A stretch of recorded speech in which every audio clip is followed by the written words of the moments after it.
So we're going through my computer looking for something, and I found this, and this is relevant actually. This is just some simple guidelines from Parliament about public petitioning. I've actually printed it out. So of interest is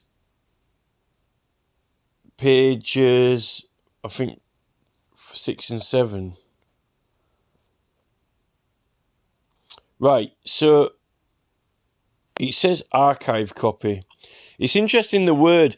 Actually, when I look at this, when it says archive copy diagonally across, I've never noticed that word before. I've never contemplated that word upon reflection to separate it into arch and a hive, as in like a beehive.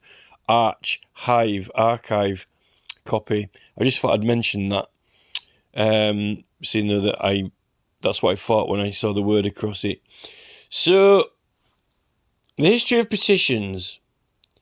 So, my predisposition is that I'm not a fan of government advice sheets or guidance. I always find that they tend to use as minimal information as possible, try to dumb people down, and possibly even go as far as to mislead people to the advantage of the government and to the disadvantage of anyone who might want to challenge the government by using knowledge in any way. And I've actually got a working principle. I think I should set out this working principle. I could have left it till the end, but I'm going to set this working principle out now because we're halfway through this, or we're well into this document that that I'm having written, that Velma's writing for me. And so look, we didn't have to elect ministers. We didn't have to elect them for Parliament, right? And contrary to what this document says, this document is really trying to play down the importance of petitioning. It's trying to go, it's an age-old thing, but it's not all that sparkly. It's not all that important. When it couldn't be, the more couldn't be, the fact. So, well, the more is the fact. So, we know from Peter Ackroyd and from Professor Karen Bowie now that petitioning is actually long established, and people were even talking about it going back even longer and even further into some sort of natural law, and people have been quoted on that, and those are our witnesses. So Karen Bowie is a professor, and she's using research and evidence. So when those are the only statements we've got, and we want to prove something, the only evidence we've got and the only statements we've got from people of the time is what's written down.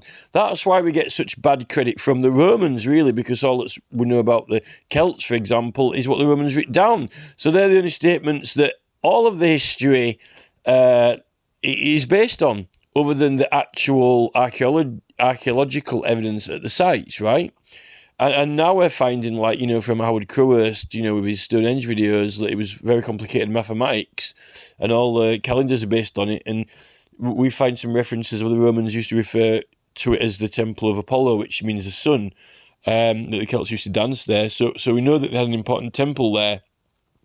Yet, Howard Crowhurst saying that, the Greeks get credited for all this complicated mathematics because they wrote it down, but apparently we were doing very complicated mathematics thousands of years earlier.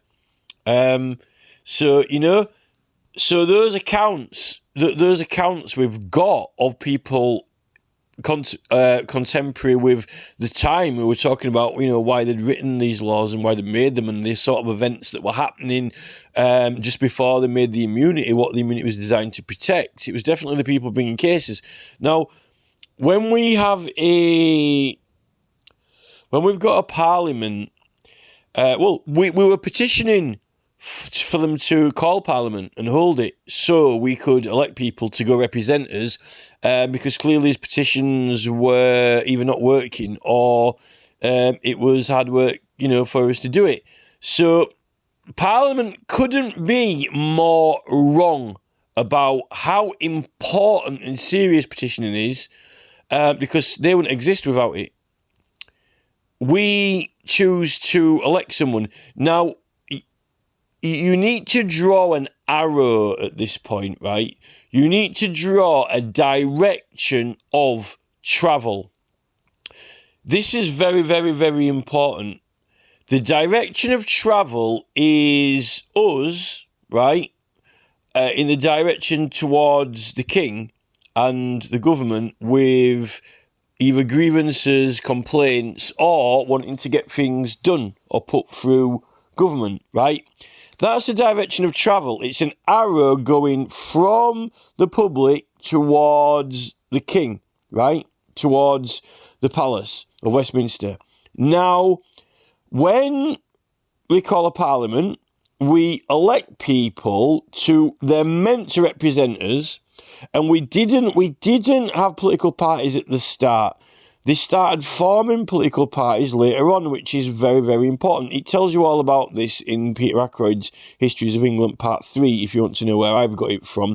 They started tying colours on themselves and sitting on certain sides of the chamber in Parliament and going out together, right? So, primarily, you can ask Jacob Rees-Mogg, all the modern politicians, they can say, oh, well, this is what Parliament is now. Like, we need to know how we got there, what it was meant to be, and if there were any mistakes they made on the way, or lies, or misunderstandings, so we can get things straight. What we're doing is we're untangling the wool, and we're seeing what the pieces of string are. We're seeing what's what.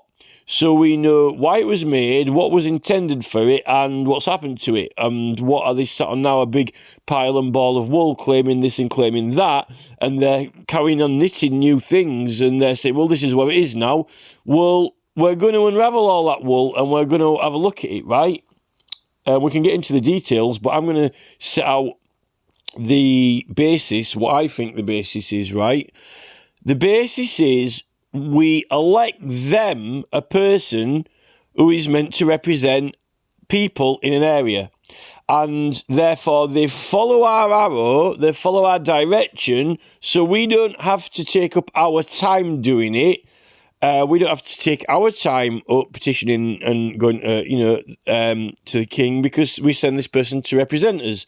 So they are following our arrow, they are going in the current with our arrow, not against us, supposedly.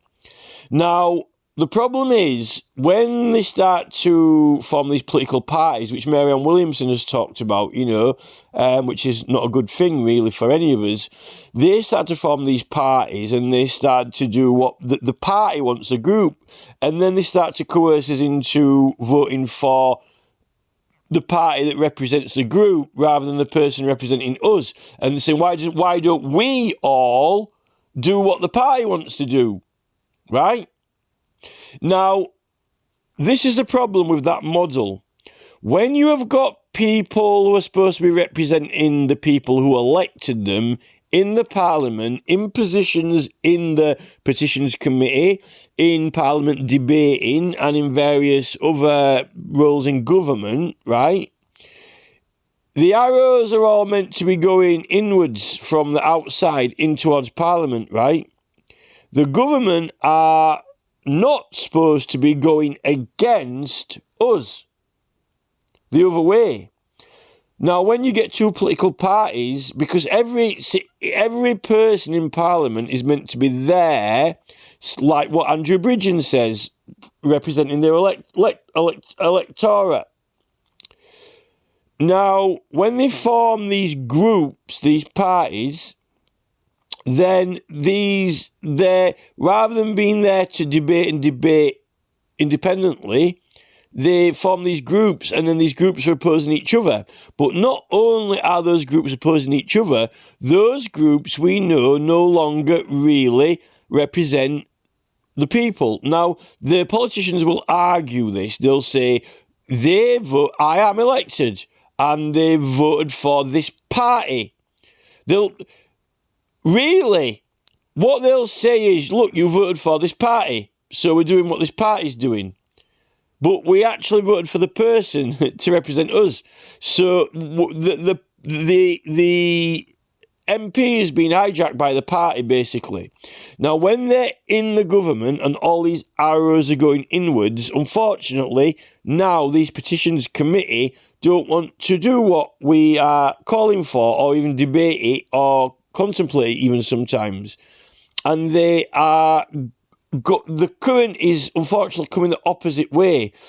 They are going against us. You can't ask for this. We're not even going to debate that. You can't even, say this now. It's going the opposite. They're going against us, and this is how this is being written in these guidance now, because they don't want us to have any powers.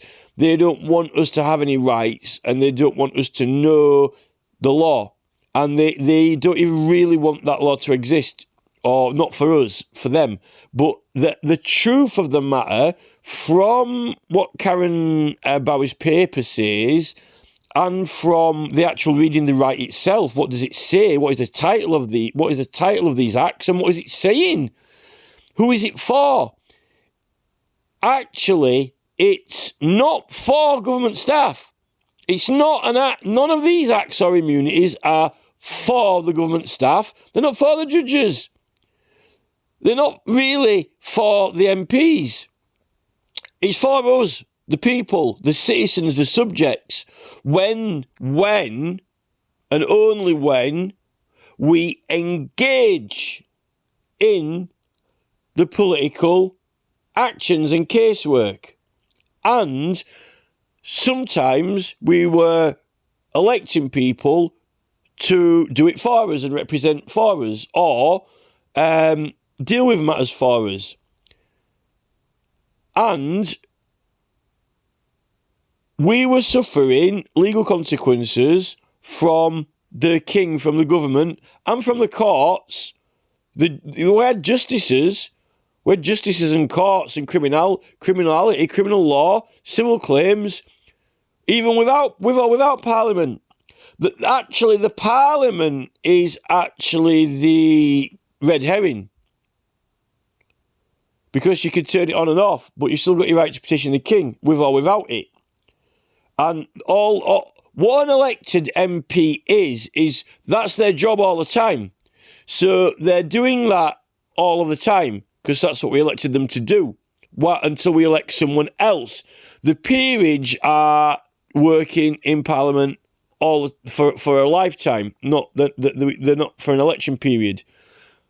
It's only what we're doing, although we don't actually go in. Well, you can go into the House of Commons. We are doing the work outside. When we've got Parliament is formed permanently now, and when we've got MPs representing us, therefore we're doing all the work outside of Parliament, and they don't need justices to deal with the petitions to the king, because we've got our MPs. They don't need the grand jury.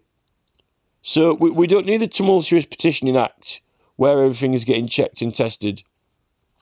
And if they were actually having committees in Parliament in the 1640s. They were having some committees. So they were having, when they had a Parliament, they were having some committees in there to deal with the petitions way before even before they created the immunity.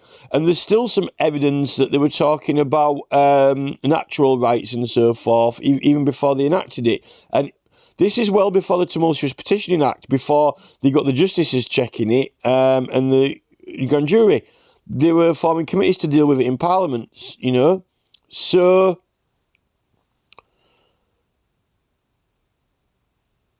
I believe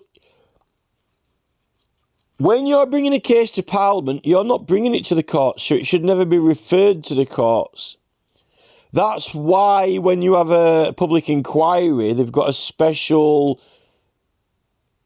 legal process that's it's customised, it's unique, that ministers initiate to investigate serious issues. They can refer matters to the High Court, but not to the Crown Courts and Magistrates Courts. That's something to do with Parliament. That's an investigation, casework with Parliament. that doesn't go to the magistrates' courts or the Crown Courts. The inquiry can only refer matters to the High Court, where even criminal or civil matters that need judgments that the inquiry can't do, it has to refer it to the High Court. It says that in the Inquiries Act and in the Tribunals Act before it. So all this guidance, when I'm reading it, I think that they do know more than they're disclosing, but they don't like it and they don't really want to tell us, and they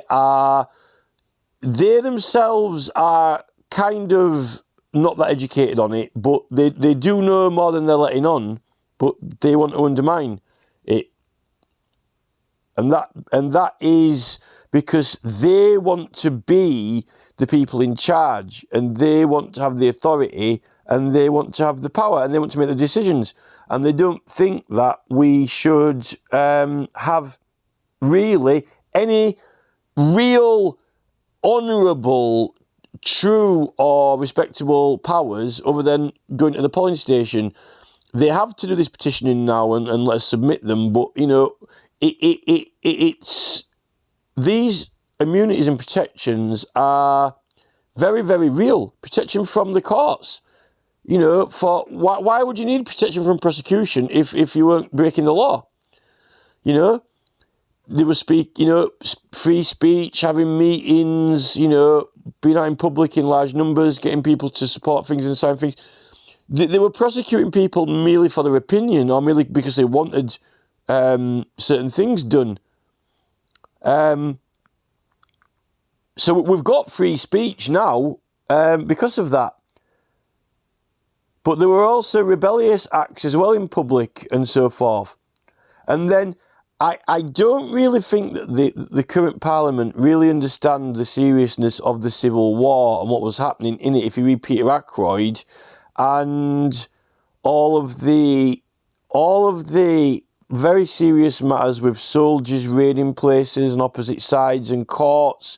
Some courts were royalist, some courts were Whig, some juries, you know, it was all mixed up, and there were atrocities happening in the courts because of being biased and so forth in political matters. So that's why that is one of the main reasons, if you read the Histories of England, Volume 3, why they don't have courts involved in political matters. Or juries, and Karen Bowie said that in her papers that, you know, the public were complaining, but then the government decided to uphold the petition rights because they can oppose it if they want, you know, to Parliament. So what I should have just read what it said, but I just wanted to set up for. I don't like how this is written, and it's kind of sly and coy in a way.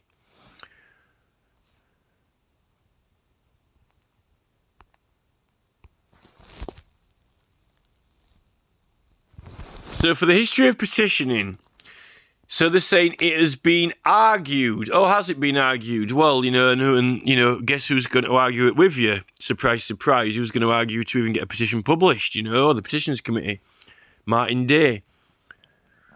It has been argued that Parliament originated in meetings of the King's Council, where petitions were considered. Although now we know from Karen Bowie that apparently it comes from a more earlier right, a natural right that existed before, that many people were talking about, contemporary people. The first known petitions to the Lords and to both Houses of Parliament date from the reign of Richard II, right? So this paper is saying that it goes back as far as Richard II, which is, I think, around 1300s, if my memory serves me correct. I checked earlier. But seem, and that word seem is a very big word because they're not confirming either way. And let's make sure that we understand that they're not confirming. They're saying, but seem to have become widespread from the reign of Henry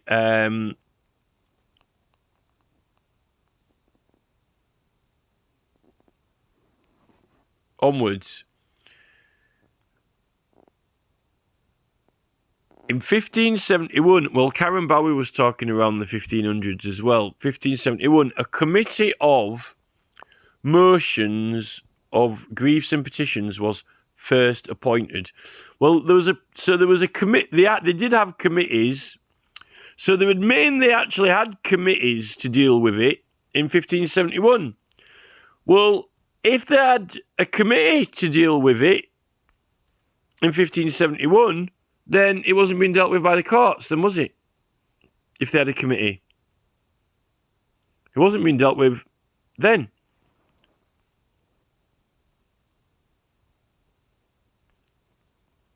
But the thing about it has been argued that petitioning originated in meetings of the King's Council where petitions were considered. Well, they're coming from the people.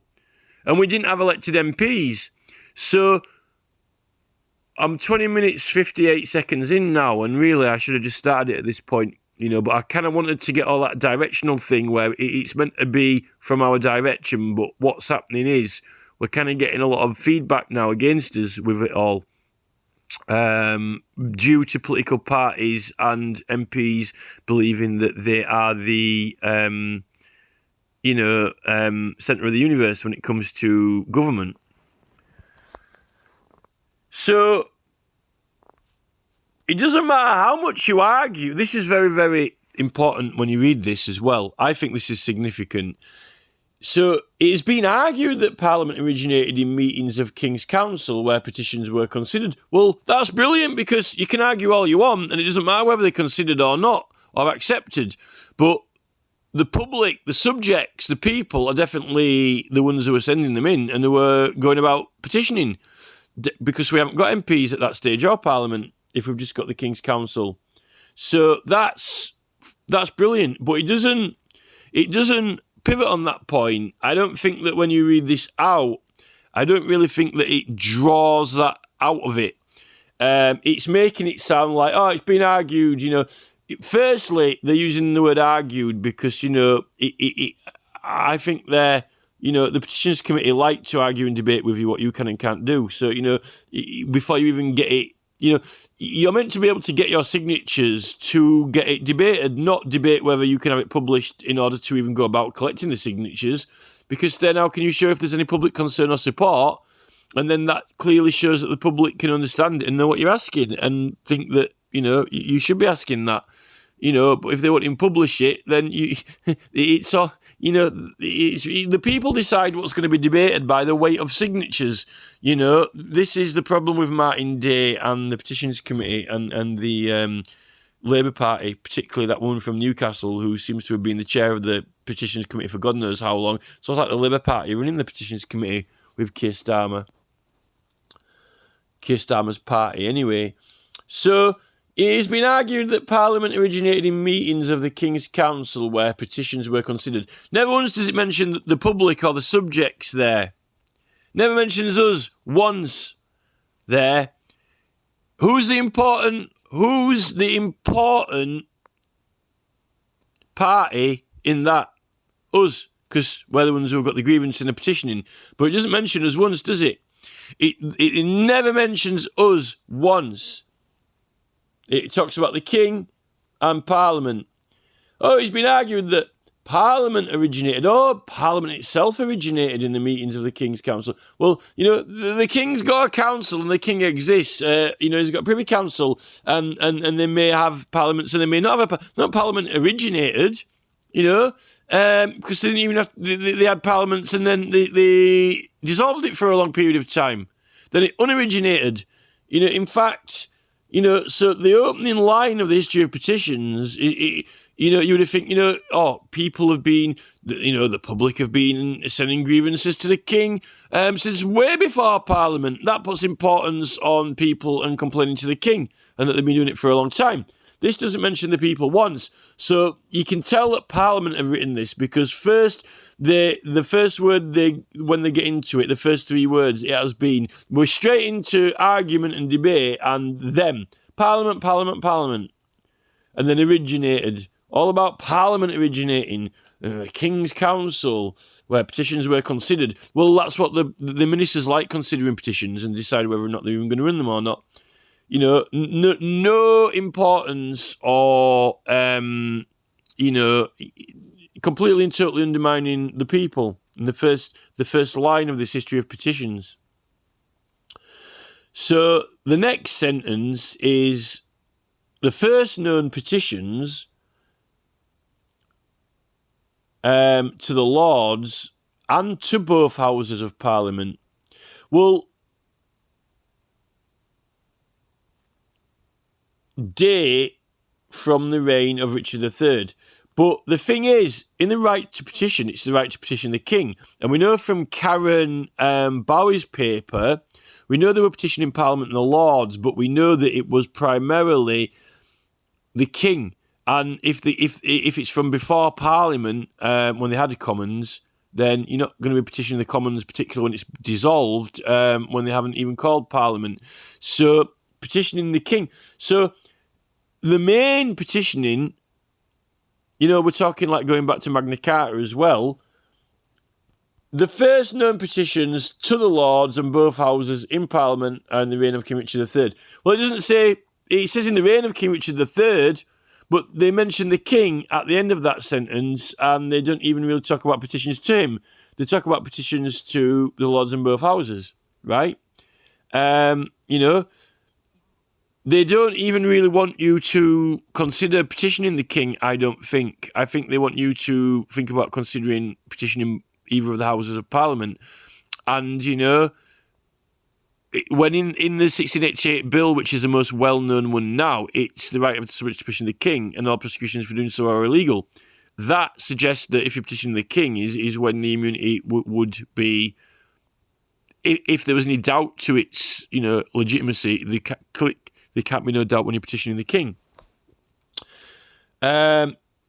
Still, you know, they haven't actually talked about petitioning the king yet in the history of petitioning. They mention the king loosely, but don't talk about petitioning to him, only to Parliament. But it seems, so we're not confirmed, seems to have become widespread from the reign of Henry onwards.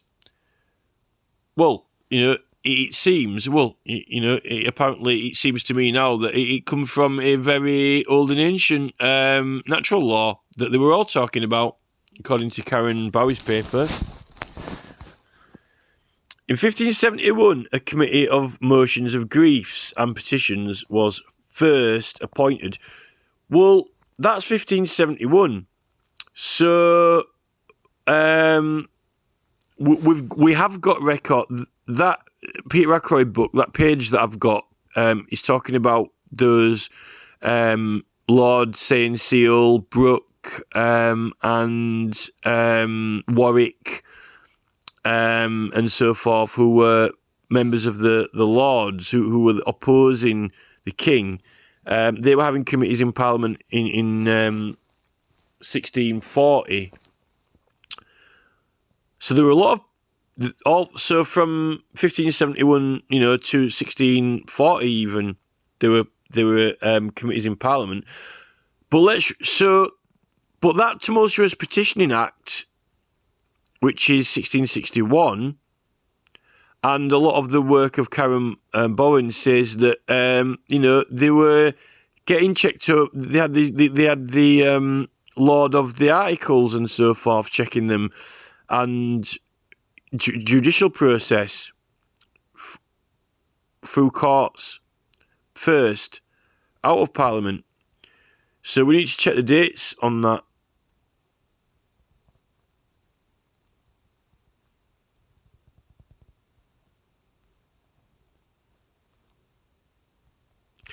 I think that I could be wrong on this, but I'm gonna suggest that when they were having Parliament and not having parliaments until you had a stable Parliament, what was there all the time.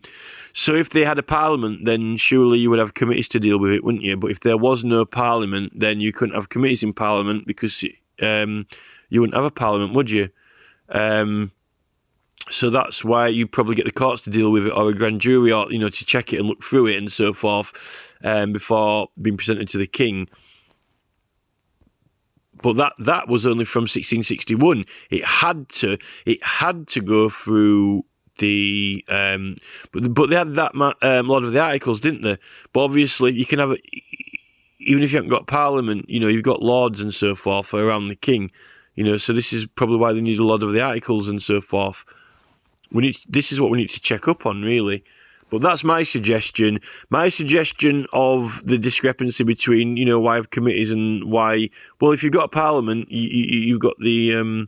it's convenient to have committees because you can deal with it in Parliament, because that's where you're meant to be petitioning the king in Parliament. You're not petitioning the courts, the judges. The judge isn't the king.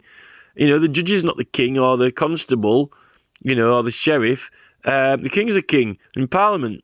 And if you haven't got any MPs, well, if you've got MPs, then, they can either represent your petition or at least, help you out with it, or form committees, to look at it.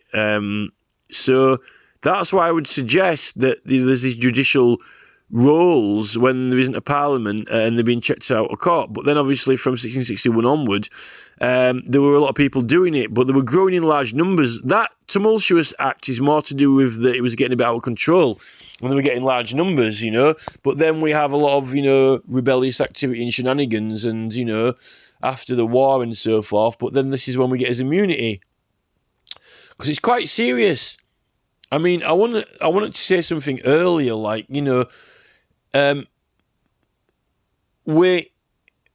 the army is meant to protect our borders from foreign invaders. Within this country, we're meant to be safe within a democracy so we can sort problems out politically. But if it's been unfairly, to fight it politically, this is a thing to do with opposing planning permission and doing all these things. If the council or the government or even, people are opposed, you've got a right. We're fighting for these things, but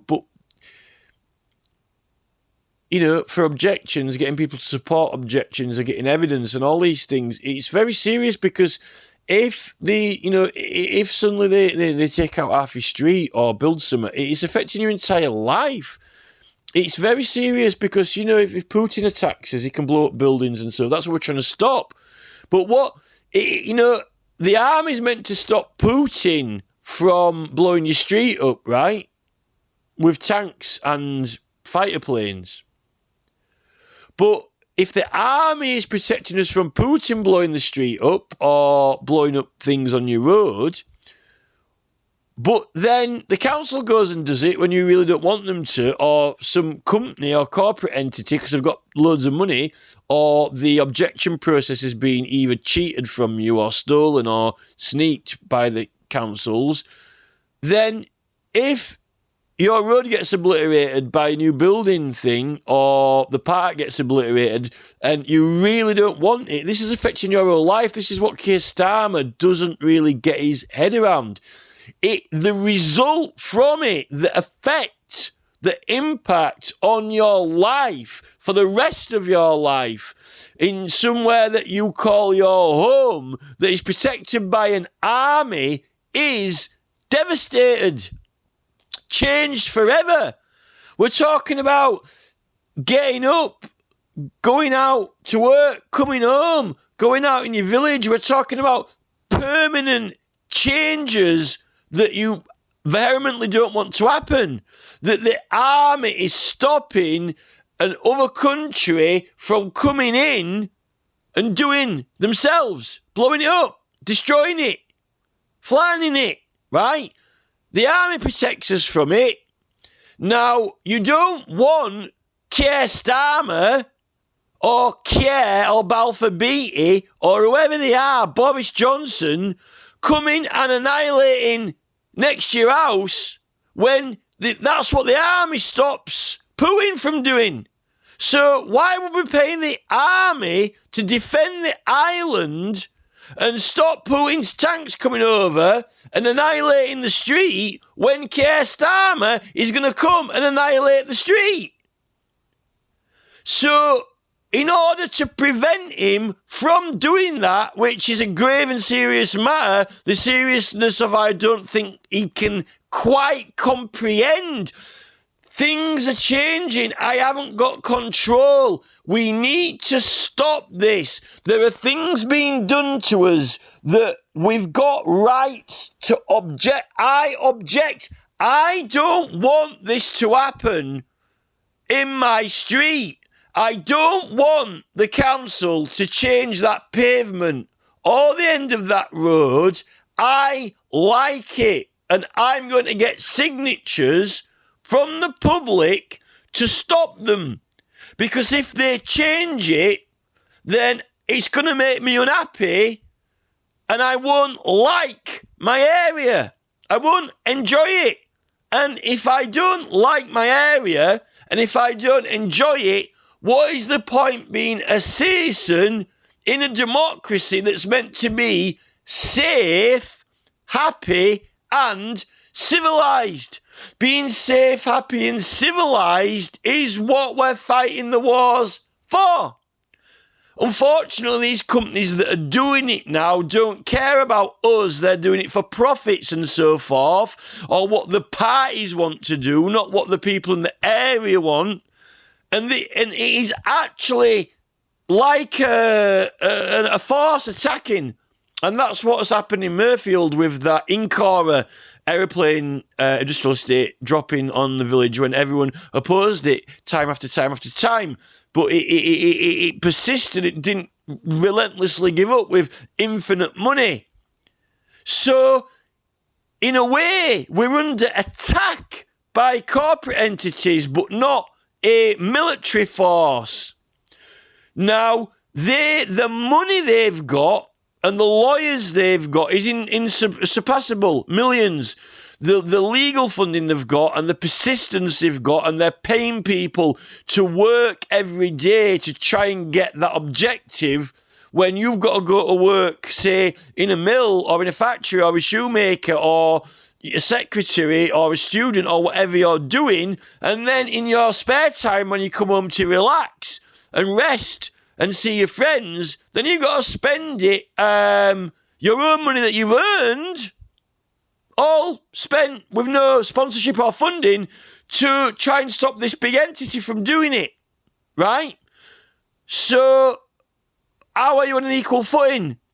And then you've got to get everyone else around the village to get in when they've got their own lives to live as well. They might not like what's happening either, but, you know, they're distracted by food, the cinema. Why don't you come watch this football match instead? You know, don't worry about that new building site. This is it. So we need to be able to speak freely. We need to publicise, and we need to be able to object, and the objections need to be valid when we really don't want it. Rather than them say, oh, you know, that's a 2-penny objection. That's worthless. It's nothing. It's not a strong objection. No, I don't want it there. There is no. I don't need no reason, no explanation. You know, we don't want it. We don't like it, right? We don't like it, and we don't want it. And we don't need to write an essay of, you know, bio-environmental trees or, you know, trees on highways, blah, blah, blah, blah, blah. You know, get an environmentalist to write a 52-page paper on, you know, why that would impact this local area if they change the trees to whatever trees and, you know, resculpted this or that. No, we don't like it. And there's, you know, 20,000 signatures, boom, right? That's it. But the council's like, oh, it's not valid objection. With the wind turbines, you only need one person to object. And when they built the one near us, I didn't even know they were building it. And so no, it's no sign, nothing. It was just there, boom. You know, and you only need one objection. I could have objected to it. The sneaking stuff. And this is why it's important to have notices and notification being formed. See, this is why when you can publish petitions in newspapers and on YouTube and Facebook, people know about it and people can support you. Or if you haven't got limits on Messenger or whatever, people find out about it. With the council, they don't want you to find out about it. It's the opposite.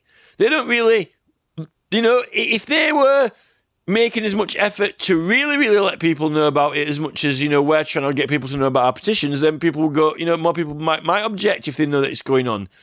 This is it.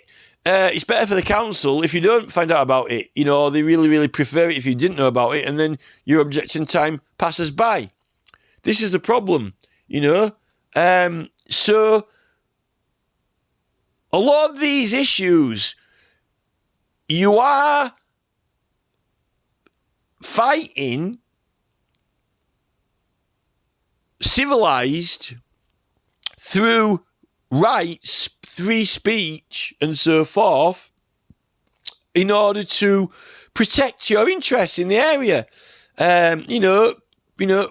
From anyone who might, advertently want to change it, or even destroy or completely obliterate it. So, immunity and protection for that, when you are pursuing collecting signatures, getting evidence, and so forth, to have the immunity, it is as important as having tanks to protect the borders, the country. Because if you can't protect the immediate area you're in yourself, then it's like we might as well not have an army.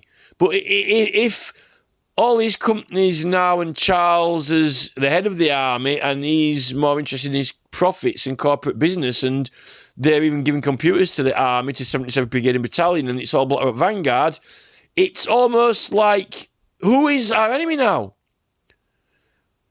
The army is meant to protect us against other armies, but the problem is we aren't being attacked by other armies now. Ukraine is, we're not. We are being attacked by corporations, companies, businesses in Ireland, Cairn Homes, building 400 house apartment blocks that cannot be objected against. If they've got millions at their disposal, trillions, as Charles said, they can afford to build 400 house homes that you can't object against them. If it's over 400 houses, there's no objection, Well, the council can do something, but even if you want to make an observation, submit a comment, you've got to pay €20 to even have the right to, even say that you've noticed it. Let them know that you've noticed it. Make an observation. So, in Ireland, they are under heavy attack from these corporate entities, yet they think that they're, we're not part of England, we're not under the royal rule, we're Ireland, we're separate. But that's the con, because they are the corporate entities are the ones who they need to protect themselves. If there's any objections needed or anything they need to defend or protect against, what is currently on the menu, the agenda, that needs objecting against or protecting against? There is no military invasion. Or these big 400 apartment blocks destroying ancient sites, or the contractors, private business, got a contract with the council, wants to build a bridge through Perth or under Stonehenge or whatever. They're the issues that we're defending against. They're the issues that we want to stop. We really don't want it happening. So what can you do? What can you do? Well, they took them to court and won. It didn't work. Rollo Morgfling took the government to court. It didn't work. They've got 200,000 signatures on the petition, twice as many as what you need. It didn't work. Even though you only need, 26,000 on a local council to get a referendum, when anyone can sign it in England, His Majesty's Mace in the council chamber, So they won't give them a referendum to vote on it. Now, what else can you do other than get people to speak about it, talk about it, promote it, advertise, put notices out. And while you're continuing to do that, you are persisting, you are appealing, you are taking it to higher level. Can we take it to the King, to the House of Lords? They're, saying, no, we have to go to the Supreme Court. We've had a debate in Parliament. Well, oddly enough, the last time someone tried to debate about a local matter, like 15-minute cities, Parliament said, we don't want to hear it. Take it to local council. Why didn't Parliament say that with Stonehenge Tunnel? Why didn't they say, it's a local matter, Stonehenge Tunnel in Wiltshire. You'll have to petition the council first. We've got 200,000 signatures. We can have a referendum. You only need 26,000. We've got 4 times as much, right? Oh, can't have that. No, let the Parliament debate it, because really they don't really want you to have a referendum, because really they want to have the tunnel, even regardless of how many people object to it. This is it. So it's while you are continuing to campaign and continuing to collect more and more signatures and get more and more evidence, you aren't giving up. It's like when you get convicted, but then you appeal it, and then you appeal it again and again. You haven't given up. Now, if the government are not going to postpone their actions, right, like with HS2, with the chopping the forests down while HS2 are still pursuing, Mark Kerr got a court order to stop HS2, but then they used infinite funds and went and got a lawyer just to override it, in a court. If you're trying to protect some trees and you are pursuing that still and appealing, the trees get destroyed, then they're gone. This is the thing that they don't understand. Once it's gone, this is why Parliament, mysterious things have been happening to things that I like, they're just mysteriously, you go back a couple of days later and it's gone. Someone has, bulldozed it, but there was no planning notice up. It was impossible. Once, it's like Wreck-It Ralph. The thing with builders is, it's too late to say sorry. Once they have done it, then it's gone. Once you set fire to the Mona Lisa, the original, it's gone. And they like this principle with buildings and things. If they can get the foot in, if they can get it gone, then usually, people are, you will never, even if you were to try and rebuild it or copy it, it's not the same building. So you find this with contractors and developers. That's why they just cheat on planning permission and all. They only get a fine. They've beaten you. Even if they, if they bang it, they'll get a slap on the hand or a fine. There's no criminal action with planning. They just get a fine, and then, what do you do? They've done it. The deed's done. It's like a virgin, once she's lost her virginity, that's it. It's gone. You can't get it back. It's gone. And this is how the council play it, and these builders. This is their game, their gameplay. This is their mission, their strategy. It's the way they do things. Now, these rights are meant to be there to protect things and get decisions made at high level, to stop these things. So if you can't defend something and protect it, then there's no point trying to bring a case for it to anywhere, to the local council or the government. If you can't protect and defend or halt what is you're objecting against, you got a problem, because there is going to be nothing left to defend. And this is where I would suggest that, immunity and protections and rights come in. It's like, if you can't, it's very hard, if not impossible, for police to catch criminals if the police themselves can't break the law or have clauses to be exempt from the law. It make their job very difficult, if not next to impossible. This is the thing with protecting things. If you can't defend it or protect it, there's nothing left. This is, a tank's no good while you're the tank protects the country. The military is there to defend us. Really, a lot of Tony Blair's actions in the war are war crimes, right? Because in the law it says that we're not supposed to really just go and wage war with other countries unless they attack us or provoke us, right? It's called defence. It's meant to be defence. It's not there to go out, and destroy, because we're meant to have like this kind of civilised world, and weapons checking and all this or whatever to a certain degree. But if your tanks weren't protecting, they're mainly there for protection, and they've got armour to protect themselves so they can protect us. It hasn't just got a gun to blast everything else into smithereens. It's meant to be there to only shoot so it can protect and defend. And we spent all these money, millions on tanks. Why? To defend England. Now, like I said earlier, how insane is that? So we, the people, are funding £150 million tanks that we're not really supposed to use to attack other countries without provocation.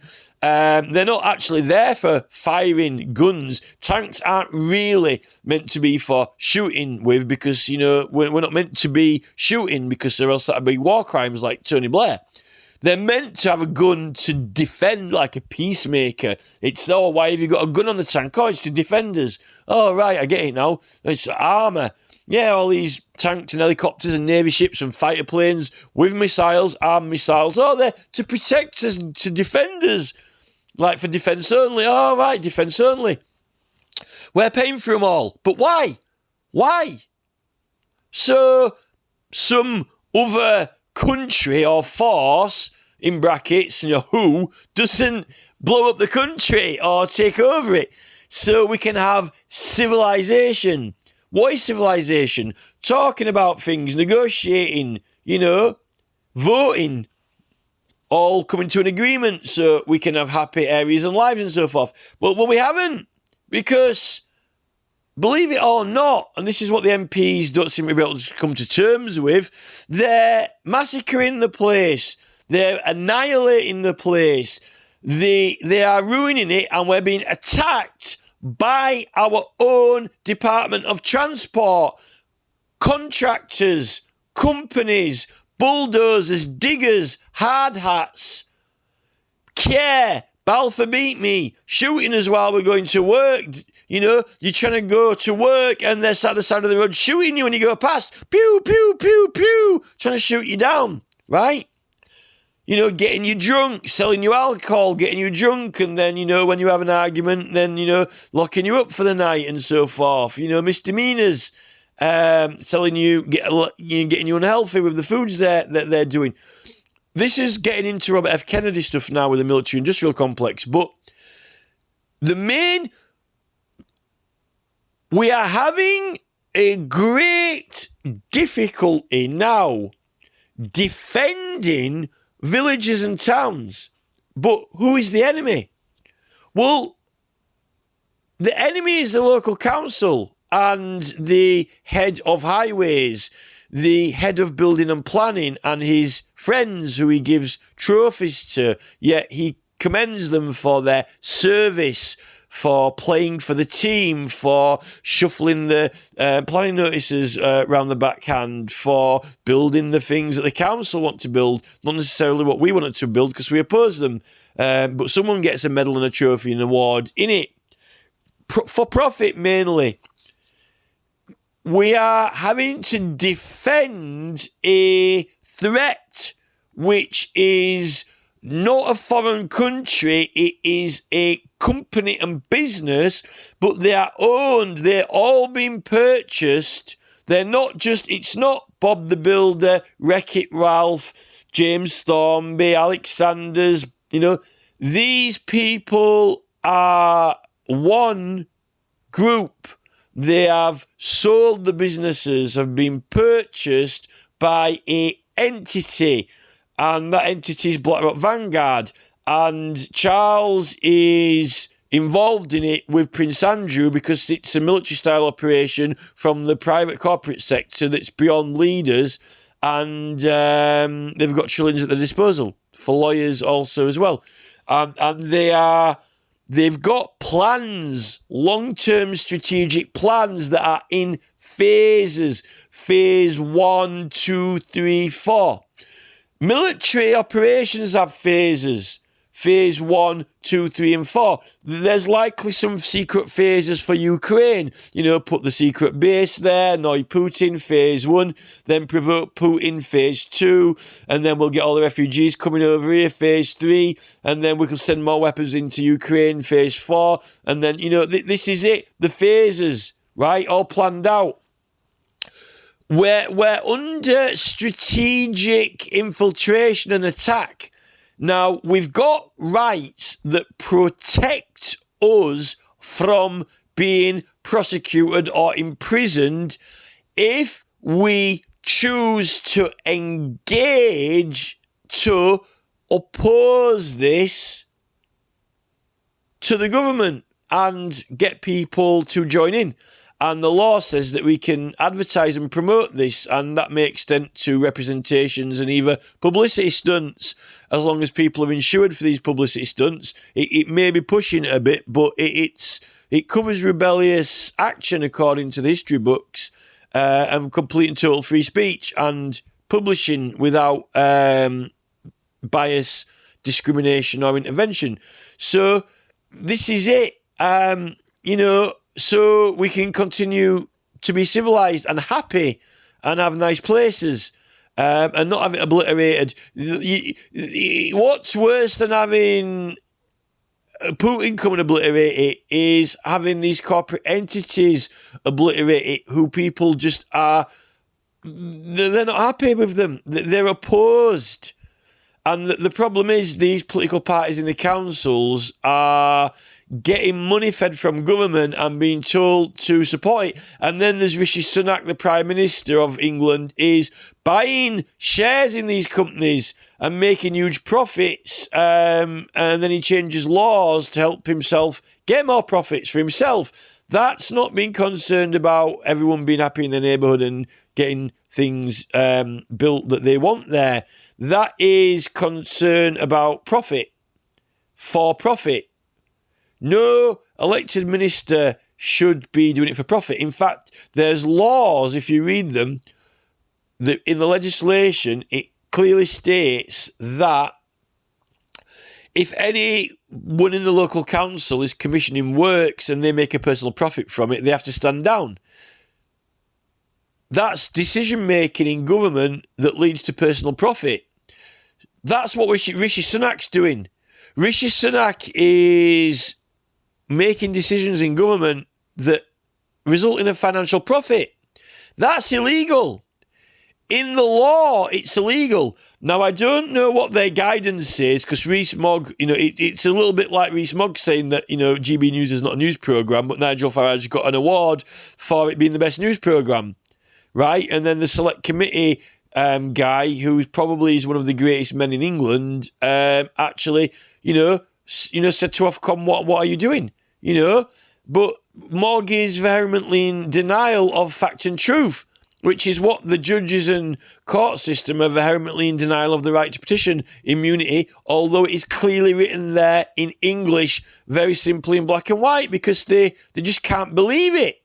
They just can't believe that someone would not be liable to prosecution by the courts, because they are defending an attack that could annihilate their entire area for the rest of their lives, change their lives, make a miserable existence on the planet, and completely and totally ruin the sentimental value of their area or history forever.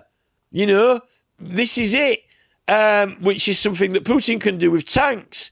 Yet, if the right is not worth its weight in tank armour, what is the point in having it? Because it seems to me that the military, rather than protecting us from our areas being annihilated, they're helping us areas get annihilated. And when we're going on Facebook and YouTube to publish requests for assistance, 77th Brigade and Battalion are taking them down. In fact, our ministers who we elected to represent us, remember the arrow direction from earlier, they're meant to be going in the flow that we're directing and instructing them on. They're going against us the opposite way, like with HS2. They are going the other way. The ministers are telling our army to take down our own civilian citizens' petitions and signatures. And if our army doesn't take them down, Mark Zuckerberg is. Because America is another country. It's a different country with an army. So Mark Zuckerberg is a foreign person. If you talk to Mark Zuckerberg about our army, you could be arrested for espionage. So Mark Zuckerberg doesn't have any interest or concern being an American in any villages in England or any roads or bridge building unless he's likely got shares in the company. Maybe he has got shares in Balfour Beatty, Mark Zuckerberg, or Care Homes or something. He is a foreigner who is got a worldwide social media platform, yet he is taking down people's government casework when that is there, and then he's claiming that he complies with all state, federal and foreign laws, which he's not doing. The worst thing is that our own prime ministers and leaders are telling these platforms to remove our content when it is armour-plated. Because if we can't get signatures to oppose it, we'll get blown up and obliterated by these contractors and developers like they're writing off our villages as we speak now.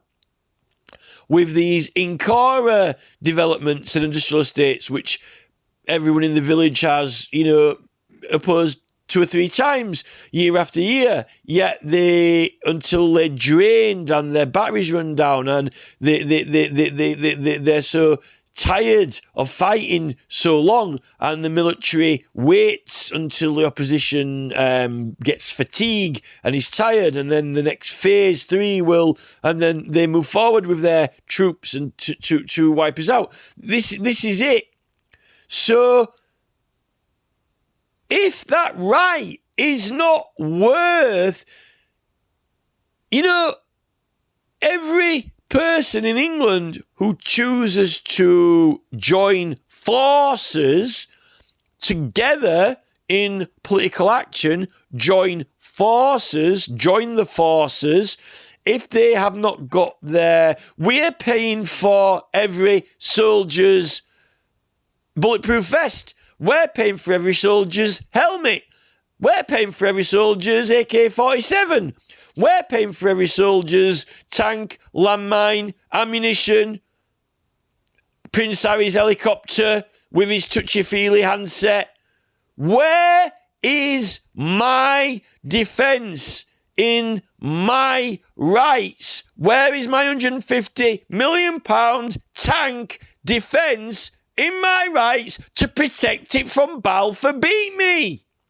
When they are provided with hard hats, high-vis, steel toe-cap boots, lawyers, the highest paid lawyers who can take Mark Kerr out in 10 seconds from HS2, they're fully armed, they're fully backed up with the law.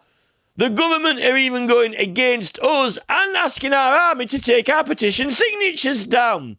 Yet we're paying for it all. Where is my £150 million worth of armour from these courts? Yet all they're doing in Norwich is booing about a glass window, which is insured. Where's the insurance for our street? Where is the insurance for our road? Where is the insurance from the field behind us? Where is the insurance from the doctors down the road? Where is the insurance for the stile in the woods, the bench up the road, and the rest of it?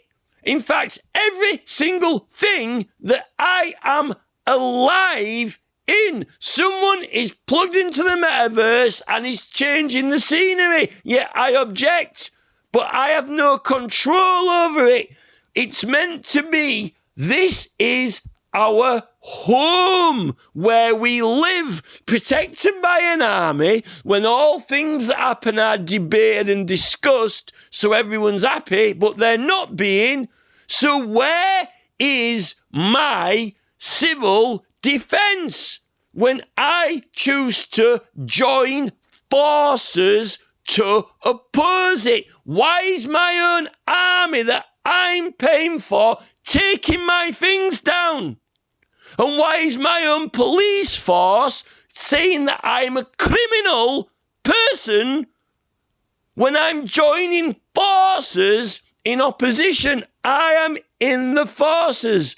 They're not armed forces. I'm not armed, but you have a permanent defence.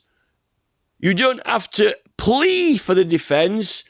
You are given immunity as a permanent defence. You don't plead for it. No one pleads for it when you are joining forces to oppose and protect your interests. You get the protection. Because we're not an army, we aren't using armed forces, but we are protected. We get protection from the courts. That is how it works. Doesn't seem to be working though, because a couple of Keir Starmer, he's more interested in getting knighted and being a leader of a political party that, we'll dissolve Parliament then. It's about time everyone in this country dissolved Parliament. Boris Johnson's already prorogued it illegally once. If you can get any more serious than that.